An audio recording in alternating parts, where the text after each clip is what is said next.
ইয়াহদি মাইয়াশা, আসলে আল্লাহ তাআলা যাকে খুশি তারই হেদায়েত দিবেন।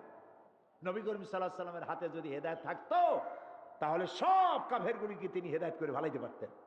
সুবহানাল্লাহ। এই জন্য হেদায়েতের মালিক কে? এই জন্য রব্বুল আলামিন আমাদেরকে শিখিয়ে দিয়েছেন হেদায়েতের মালিক যখন কেবলমাত্র আল্লাহ, তখন তার কাছে হেদায়েত চাও। প্রত্যেক নামাজে আমরা পড়ি ইহদিনাস সিরাতাল মুস্তাকিম, পড়েন সবাই ইহদিনাস সিরাতাল মুস্তাকিম সিরাতাল্লাযীনা আন'আমতা আলাইহিম গায়রিল মাগদুবি আলাইহিম ওয়ালাদ-দাল্লিন। আমিন। ইহদিনাস সিরাতাল মুস্তাকিম, আয় আল্লাহ তুমি আমাদেরকে সহজ সরল পথের দিশা দাও, নিয়ামত প্রাপ্তদের পথ দাও। আর নিয়ামত প্রাপ্ত কারা? নিয়ামত প্রাপ্ত হচ্ছে নবিয়্যিন, সিদ্দিকিন, শুহাদা, সালিহিন। এই চার শ্রেণীর পথ হলো নিয়ামত প্রাপ্তদের পথ। আল্লাহ এই পথ তুমি আমাদেরকে দেখাও। আল্লাহর কাছে হেদায়েত চাইতে বলা হয়েছে, আর বলা হয়েছে হেদায়েতের উপরে টিকে থাকার জন্য আমার কাছে দোয়া করো।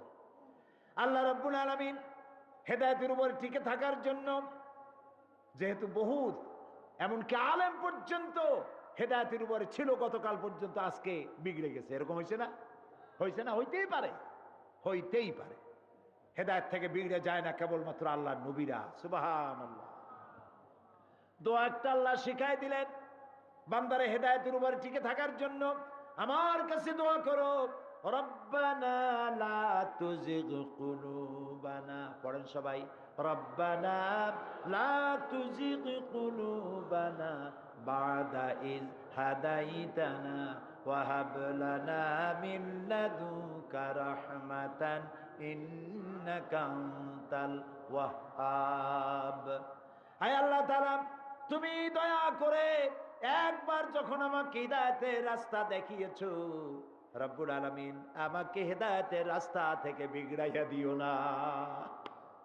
সবাই আল্লাহর কাছে আজকে দোয়া করি, আল্লাহ এই কোরআনের মাহফিলে যখন একবার আনছো আমাদেরকে কোরআনের সাথে জুড়ে দাও মৃত্যু পর্যন্ত। আমিন। মোমেন বান্দার প্রতি তাওহীদের ৮ম নম্বর দাবি। কয়টা দাবি বলছিলাম? ৮ নম্বরের দাবি হলো কেবলমাত্র আল্লাহর আইনের আনুগত্য করতে হবে। আর কারো আইন, আল্লাহ ছাড়া আল্লাহর আইনের সাথে সাংঘর্ষিক এমন কোন আইন আমরা মানতে পারি না। আল্লাহ তাআলা বলেন ইত্তাবিউ মা উনজিলা ইলাইকুম ওয়া লা তাত্তাবিউ মিন দুনিহি আউলিয়া।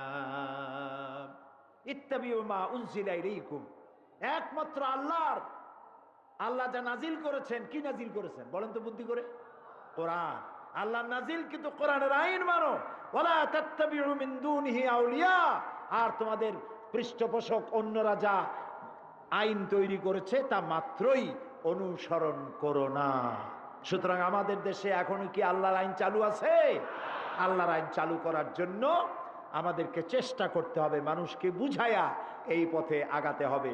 আল্লাহর আইন যদি চালু হয়, চুরি থাকবে না, ডাকাতি থাকবে না, জেনা থাকবে না, ব্যভিচার থাকবে না, অশান্তি হবে না। হিন্দু, খ্রিস্টান, বৌদ্ধ, মুসলমান সব শান্তি পাবে। সুবহানাল্লাহ। কারণ আইনটা কার? হিন্দু কার? খ্রিস্টান কার? নারী কার? পুরুষ কার? জমিন কার? এসব কার? সেই আল্লাহর আইন যদি চালু হয়, আলা লাহুল খালক ওয়াল আমরু, সৃষ্টি যার, আইন চলবে তার। কোরআনের আইন চালু হলে কি মজা হবে, কি শান্তি হবে, সেটা কি আপনারা শুনবেন না দেখবেন?